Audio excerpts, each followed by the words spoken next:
За манай ханган бус буюу Баян онгор өөр ханган ар ханган аймагуудад бол орон нутгуудад тулгамдж байгаа хэд хэдэн нийтлэг асуудлууд байна. Дэвтгэр итгэмж хүрэлцэхгүй нэг дахамдууд бухимдалтай.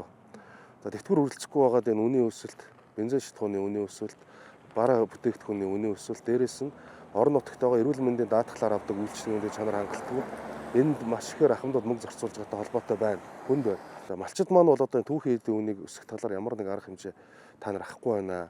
За бидний нөгөө нэг нийгмийн даатгалын шимтгэлийг нөхөн төлнө гэсэн энэ юу болсон бэ? Хууль баталсан бол энийг хэрэгжүүлээч гэсэн ерөнхий түгээмэл асуудлууд. За тэгээд цасцуудын байдалтай Өөр ханган аймгийн хувьд бол одоо Санд, Баянгол, Төвөрөг, за Гучин ус, Зөөл, Үлцийт гэсэн сумдуудтай холбоотойгоор үйлчлэлийн нөхцөл байдалтайгаар хүндрлийн асуудлууд байна.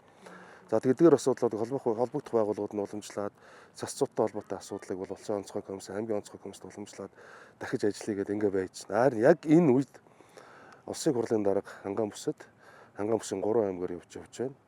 За тэгээд Улсын хурлын даргын уулзалтын үеэр иргэд бол санал хүсэлтүүд маш ихээр тавьж байна. Ер нь Улсын хурлын даргын төвшүүлж байгаа чөлөөлийн гэсэн хөтөлбөрийг бол дэмжиж байна.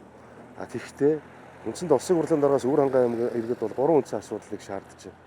Энэ төрийн албаны шинжилгээ цалин өсөлттэй холбоотой асуудал, ахмад эрүүл мэндийн асуудал, 3 дугаар өнгөрсөн жилүүдэд манай нийгмийн боломжийг хулгайлсан энэ ахмадуудын тэтгэврийг нэмэх, багш эмчнэр болон төрийн албан багшдынхаа цалинг нэмэх ажиллах орчныг сайжруулах, малчдынхаа амьдрал ахуйд итгэх байсан тэр өмч хөрөнгийг төрийн өндөр албан тушаал байхдаа хулгайлсан, олонний нүдэн дээр баяжсан, тэрийг тайлбарлаж чадахгүй этгээдүүдээс хөрөнгийн хураая гэсэн хууль бус хөрөнгө хураах тухай хуулийн төслийг хизээ батлах гэж байна вэ? Хизээ дэмжих вэ гэж асууж байна.